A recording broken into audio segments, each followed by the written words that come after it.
오늘 신약 3권 12과 마지막 과입니다. 신약 3권에 오늘 부활하신 왕께서 승천하시다. 승천하시는 내용 사도행전 1장의 말씀을 보면서 우리 보겠습니다. 네, 우리 신학적 주제 한번 읽어보겠습니다. 예수님은 하나님 아버지의 오른편에 앉으셔서 거룩한 권세를 행사하고 계십니다. 네. 1번 예수님은 제자들에게 성령님을 보내시겠다고 약속하셨습니다. 예수님은 온 땅에 복음이 전파되리라고 예언하셨습니다. 예수님은 하늘로 올라가셔서 모든 권세를 행하십니다. 예수님이 이제 승천하셔서 하나님의 보좌 우편에 앉아 계신다. 이것을 우리가 이제 배우는데요. 이제 보좌 우편에 앉아 계신다. 그 우편에 앉아 계신다는 그 의미는 이제 이번 주일날 제가 자세히 이야기하고 오늘은 그 전까지의 내용을 이제 설명하도록 하겠습니다. 예. 이 도입 질문인데요. 여러분이 만약에 법정에 피고로 있다고 가정해 보십시오. 그런데 만약 거기에 나를 위해 변호해주는 변호사가 아무도 없다면 어떻게 되겠습니까? 얼마나 힘들고 어렵겠습니까? 자, 그런데 반대로 나를 변호하시는 분이 예수님이시라면 얼마나 든든하겠습니까? 예수님이 변호인이시라면. 그런데 더 놀라운 것은 판사석에 앉아 있는 분이 하나님이시라면 하나님이 재판관이십니다. 자, 얼마나 든든하겠습니까? 우리가 아무리 법정에 있다 할지라도 우리는 그 무죄를 선고받고 우리 깨끗하게 나올 수 있겠죠. 자, 이것은 한 가지 재밌는 비유로 이야기했지만 이것이 바로 이 세상 끝에 실제로 일어날 일입니다. 우리는 모두 하나님의 심판대 앞에 서게 될 것이거든요. 그러나 우리가 예수님을 믿지 않는 사람들은 아무도 자신을 변호해 줄 수 있는 사람이 없기 때문에 정말 힘들 겁니다. 그러나 우리는 예수님이 우리의 보혜사, 변호자가 되어서 우리와 함께 하시고 하나님 아버지가 우리의 재판관이시고 그런 일들이 우리가 나중에 일어날 겁니다. 그래서 우리에게는 참으로 우리는 두려워할 필요가 없고 우리가 믿음으로 그것을 감당하면 될 것입니다. 자, 1번 보겠습니다. 예수님은 제자들에게 성령님을 보내시겠다고 약속하셨습니다. 우리 말씀 한번 읽어볼게요. 사도와 함께 모이사 그들에게 분부하여 이르시되 예루살렘을 떠나지 말고 내게서 들은 바 아버지께서 약속하신 것을 기다리라. 요한은 물로 세례를 베풀었으나 너희는 면달이 못되어 성령으로 세례를 받으리라 하셨느니라. 자, 오늘의 이제 배경이 이제 성경 우리가 배웠던 거랑 계속 연결이 됩니다. 처음에 우리 요한복음 21장 갈릴리 바다 맞죠? 갈릴리 바다에서 마태복음으로 넘어갔잖아요. 마태복음 28장에 갈릴리의 어느 산으로 넘어갔다가 오늘 다시 사도행전으로 넘어갑니다. 이제는 갈릴리에서 내려와서 갈릴리는 북쪽이니까요. 남쪽에 예루살렘 근처에 감람산 그러니까 이제 이곳은 남쪽입니다. 이제 또 배경이 바뀌었죠. 이제 오늘의 배경은 여기입니다. 예루살렘 근처의 감람산. 자, 이때는요. 부활하신 지 이제 40일이 지났습니다. 그동안 예수님은 무엇을 하셨을까요? 예수님은 제자들과 함께 지내면서 그들을 위로하고 그들을 격려하면서 모든 민족을 제자 삼으라는 사명을 주셨잖아요. 만민에게 사명을 복음을 전하라. 그리고 내 양을 먹이라. 나를 따르라. 그리고 너희는 이 모든 일의 증인이다. 여러 가지 말씀으로 사명을 계속 말씀하셨거든요. 자, 그런데 그들은 예수님이 함께 하시고 사명을 주셨지만 그들에게 예수님이 주신 사명은 여전히 너무나 무거운 것입니다. 그리고 이들이 지금 나아가야 될 세상은 어떤 곳입니까? 로마가 지배하고 그리고 유대인들의 핍박들이 기다리고 있는 이 세상입니다. 반대하고 핍박하는 세상 속으로 나가야 되는데 그들에게는 이 사명도 무겁고 세상도 두렵습니다. 만약 이대로 예수님이 하늘로 이제 올라가 버리신다면 제자들은 어떻게 될까요? 제자들은 정말 낙동강 오리알처럼 방황하고 놀이동절하고 몹시 힘들어할 것입니다. 자, 이제 예수님은 어떻게 하셔야 될까요? 이제 올라가셔야 되는데. 자, 그래서 예수님은요, 제자들을 단단히 준비시키셔야 했습니다. 예수님은 성령님을 약속하고 있습니다. 자, 이 약속은요, 갑자기 나온 것이 아닙니다. 예수님께서 제자들에게 계속해서 이야기하셨죠. 보혜사가 오셔야 되고, 그분이 오셔야, 내가 올라가야지 성령께서 오신다는 그 말들을 제자들에게 많이 했습니다. 그리고 이 약속은요, 그 전부터 있었습니다. 하나님이 구약에서부터 이미 계획하신 에스겔, 예레미야, 그리고 말라기, 여러 가지 이사야, 모든 곳에서 그 약속들이 이미 이것이 계획이 되어 있었습니다. 또 세례 요한도 전에 말했죠. 나는 물로 세례를 주거니와 예수님은 뭐와 뭘로? 성령과 불로 세례를 주실 것이라 예언했습니다.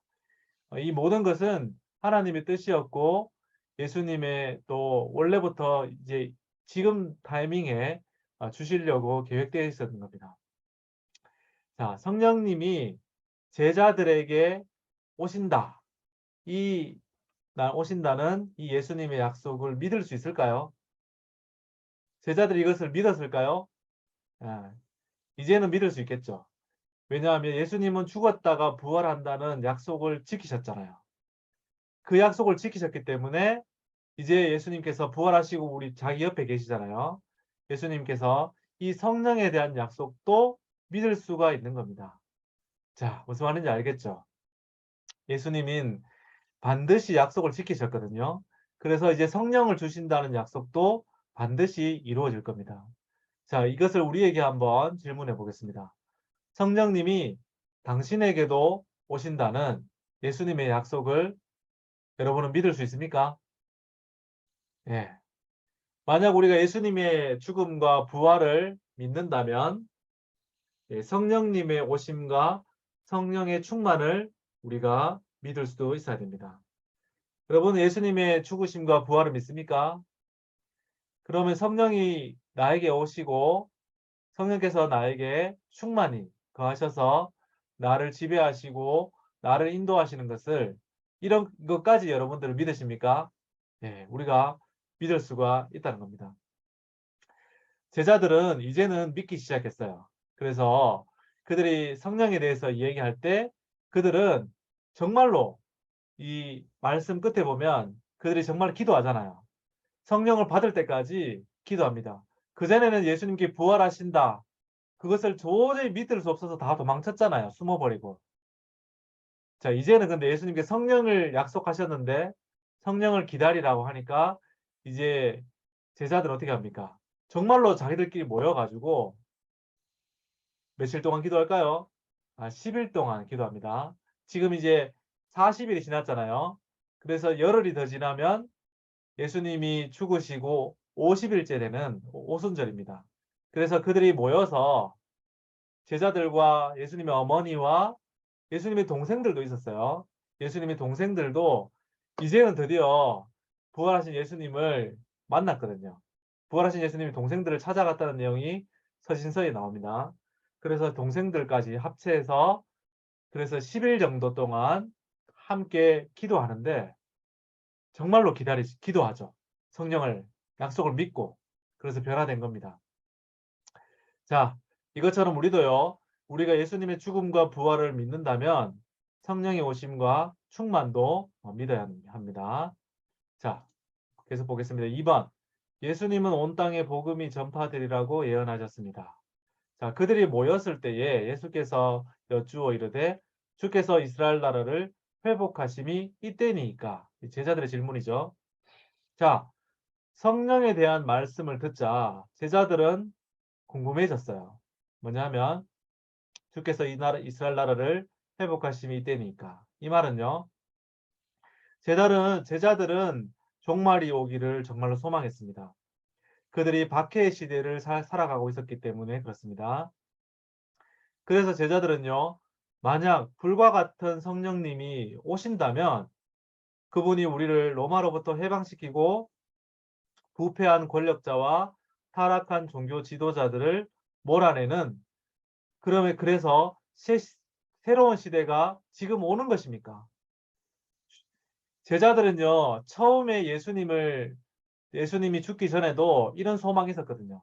로마를 몰아내고 저 악한 부패한 권력자와 타락한 종교지들을 다 몰아내서 정말 평화와 안정, 번영이 있는 다윗이 다스리는 그런 나라를 소망했으면서 그때도 소망했거든요. 그런데 예수님이 죽었잖아요. 그래서 다 끝난 줄 알았는데 그분이 부활하신 거예요. 부활하시고 이제 사명을 주시고 성령에 대한 얘기를 하시니까 그러면 이제 그러면 그런 시대가 오는 겁니까? 정말 이 땅에 그 평화와 번영 그리고 자유가 오는 겁니까? 다시 물어보는 겁니까? 봤던 것입니다. 자, 이러시되 예수님께서 말씀하십니다. 때와 시기는 아버지께서 자기의 권한에 주셨으니 너희가 알 바니요. 그러나 예수님은 단호하게 말씀하셨습니다. 때와 시기는 너희가 알 바 아니다. 자, 이 말씀은 요한복음 21장에 요한에 대해 물어본 베드로에게 하신 말씀과 같은 것입니다. 그때도 베드로에게 네가 무슨 상관이냐 단호하게 말씀하셨습니다. 자, 이 말씀은요, 예수님이 제자들을 무시하신 것이 아닙니다. 그런 것보다는 더 중요한 일에 관심을 가지고 집중하라고 하신 것입니다. 우리가 어떻게 보면 정말 궁금한 거 있고 우리가 그 아주 작은 일 때문에 정말 중요한 일에 관심을 두지 못하고 집중하지 못할 수가 있거든요. 그래서 예수님께서는 지금은 그런 것을 할 때가 아니라 보다 더 중요한 사명에 집중하라고 이 말씀을 하신 것입니다. 자, 예수님께서 다시 말씀하시죠. 오직 성령이 너에게 임하시면 너희가 권능을 받고 예루살렘과 온 유대와 사마리아와 땅끝까지 이르러 내 증인이 되리라 하시니라. 자, 예수님 여기서 다시 사명을 한 번 더 구체화하십니다.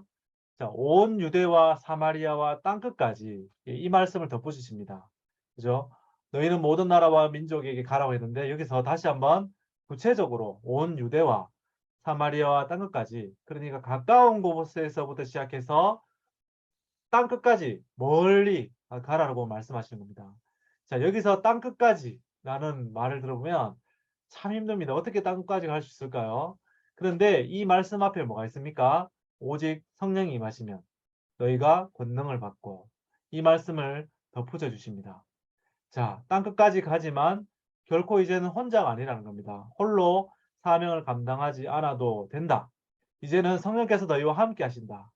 자, 이 말을 하면서요, 제자들을 위로하신 겁니다. 제자들은 얼마나 큰 힘을 얻었겠습니까? 성령께서 다 우리와 함께 하신다.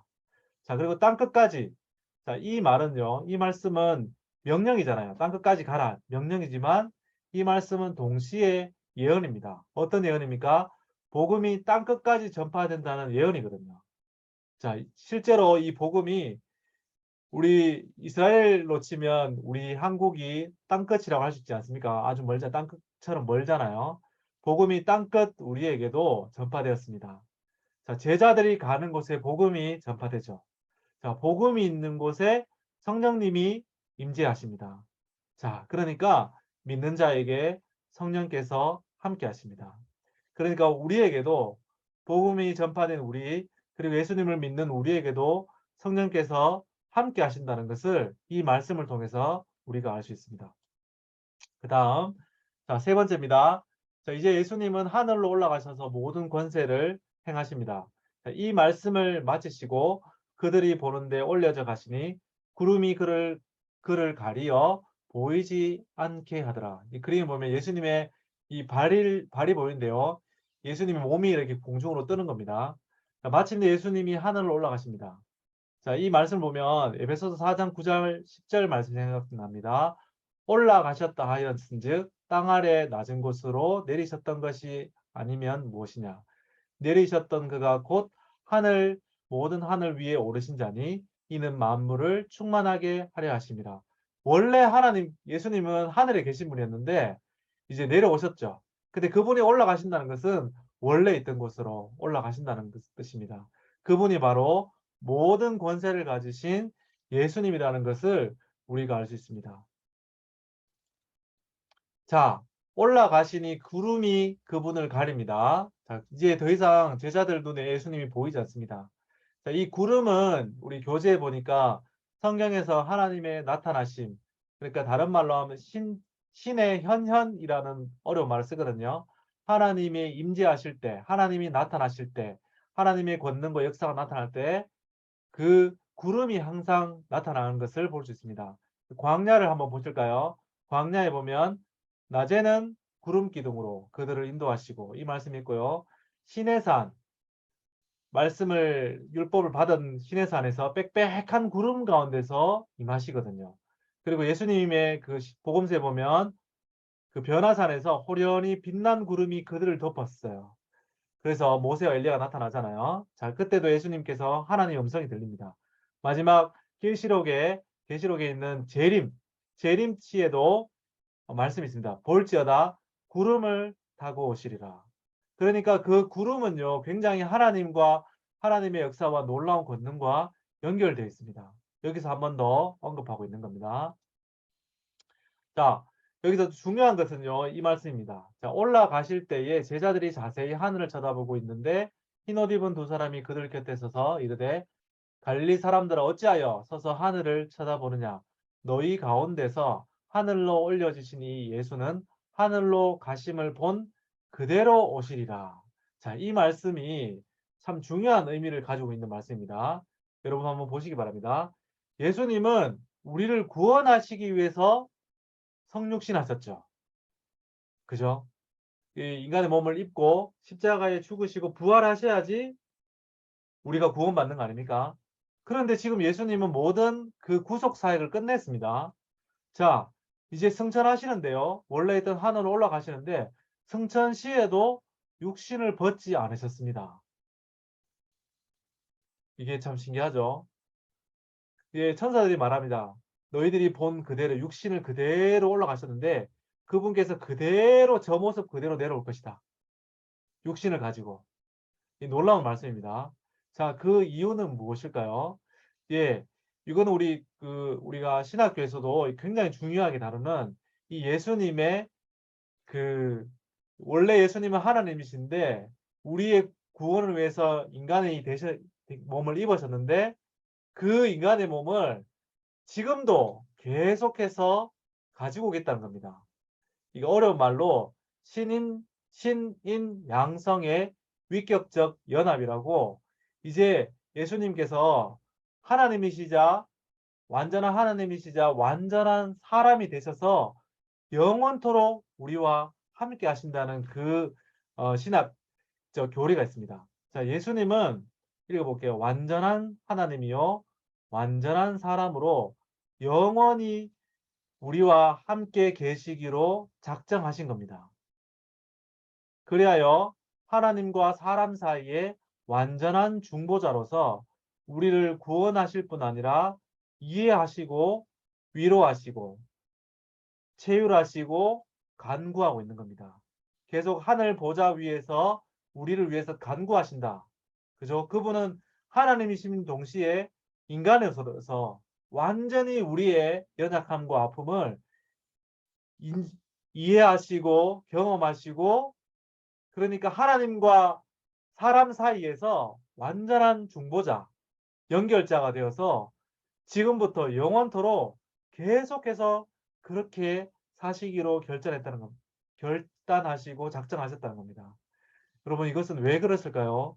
정말 우리를 사랑하지 않는다면 우리의 이 육신을 벗는 게 하나님 입장에 더 좋을 건데 영원히 그렇게 인간의 우리와 중보자로서 그렇게 계신다는 겁니다. 얼마나 감사하고 영광스러운 그랬던 말씀인지 모릅니다. 자, 오늘 이제 마지막 말씀했고요. 자, 그러니까 오늘은 여기까지 승천하고 이렇게 했고 주일에는 제가 어떤 얘기냐면 보좌에 앉으셨다. 그 보좌에 앉으신 그 의미, 보좌에 앉아 있는 것이 어떤 의미일까? 편안하게 이제 한 2000년, 3000년 동안 쉬신다는 의미일까? 그죠? 그런 의미니까 그것에 대해서 주일날 설교를 또 전하도록 하겠습니다. 그리스도와 연결 한번 읽어보겠습니다. 자, 예수님의 승천은 시편 110편의 성취이며 그 승천도 구약에 예언되어 있다는 겁니다. 자, 승천까지도 예언되어 있습니다. 하나님이 예수님을 온 우주의 주로 나타내셨다는 표징입니다. 하나님이 우편에 앉으신 예수님은 그분의 백성을 중보하시며, 중보가 나오잖아요. 인간이 완전한 하나님이시면서 완전한 인간으로서 중보하시며 우리를 아버지께로 나아갈 수 있게 하시고 인간으로 하여금 온 세상을 다스리게 하신 본래 의도를 성취하십니다. 우리는 예수님이 떠나셨을 때와 똑같은 방식으로 이 세상에 다시 오실 날을 기다립니다. 예, 아멘. 예, 오늘 여기까지 하도록 하겠습니다.